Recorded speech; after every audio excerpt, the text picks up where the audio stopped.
Исәнмесез укучылар, масса өлчәү берәмлеге грамм дип аталган дәресебезнең практик өлешен башлыйбыз. Беренче бирем. Масса өлчәү берәмлеген кулланып, мәсьәлә шишәргә кирәк. Әни 400 грамм казылык, 250 грамм сыр һәм казылык белән сырдан 400 граммга кимрәк иремчек сатып алган. Барлык әйберләрнең гомуми массасын тап.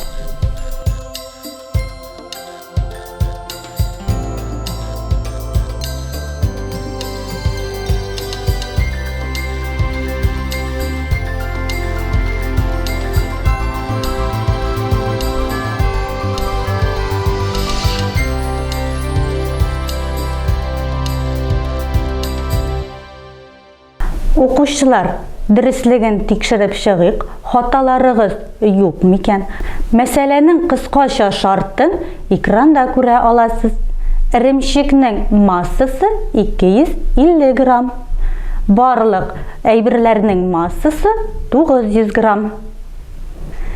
Икенче бирем. Әлеге биремне эшләү өчен үлчәү берәмлекләрен искә төшерергә кирәк булачак. Граммнарда күрсәт. 5 килограмм, ул ничә грамм? 5 килограмм, 20 грамм, ул ничә грамм? 5 килограмм, 2 грамм, ул ничә грамм? Граммнарны килограммнарда һәм граммнарда күрсәт. 2006 грамм, ул ничә килограмм һәм ничә грамм? 3040 грамм, ул ничә килограмм һәм ничә грамм?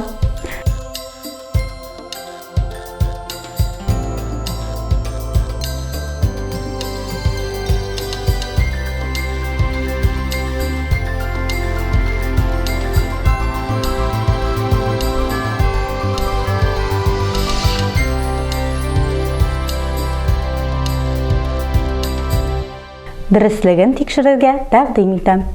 5 килограмм ул 5000 грамм, 5 килограмм 20 грамм ул 5020 грамм, 5 килограмм 2 грамм 5002 грамм, 2006 грамм ул 2 килограмм 6 грамм һәм 3040 грамм ул 3 килограмм 40 грамм.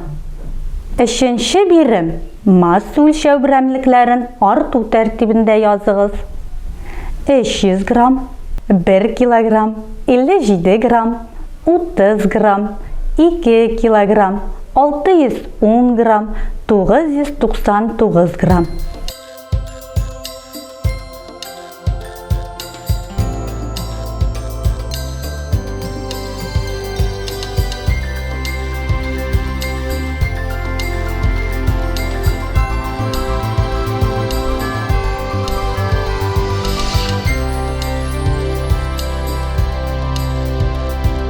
Әйдәгез, дәреслеген тикшерик.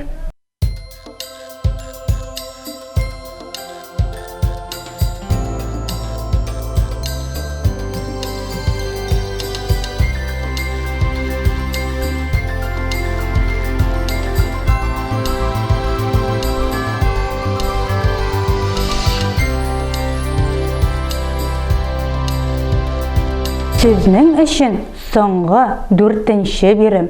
Дөрес җавапларны табыгыз. 1 килограммда 100 грамм, 500 грамм, 1000 грамм. Килограммның 10нчы өлеше күпме? 100 грамм, 200 грамм, 400 грамм, 500 грамм. Әни кибеттән 250 грамм каймак, аңа караганда 3 тапкыр күбрәк иремчек сатып алды. Иремчекнең массасы күпме? 500 грамм, 750 грамм, 1000 грамм. 1 килограмм таш авырмы, әллә 1 килограмм мамыкмы? Әтәч бер аягында басып торганда 2 килограмм авырлыкта, 2 аягында басып торганда аның массасы күпме булыр? Тиз генә җавапларын тикшереп чыгыгыз.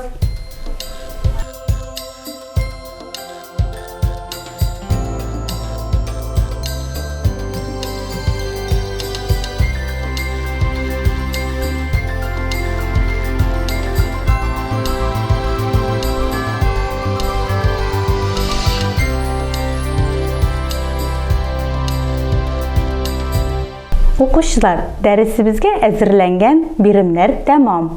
Дәресебезнең башындагы мәкалне искә төшерик әле. Бала чактан нәрсәгә өйрәнсәң, картлык көнеңдә шул сиңа кайтыр. Бүгенге дәрестә яңа белем алгансыздыр. Үзегезнең акыллы икәнегезне күрсәттегез. Сау булыгыз.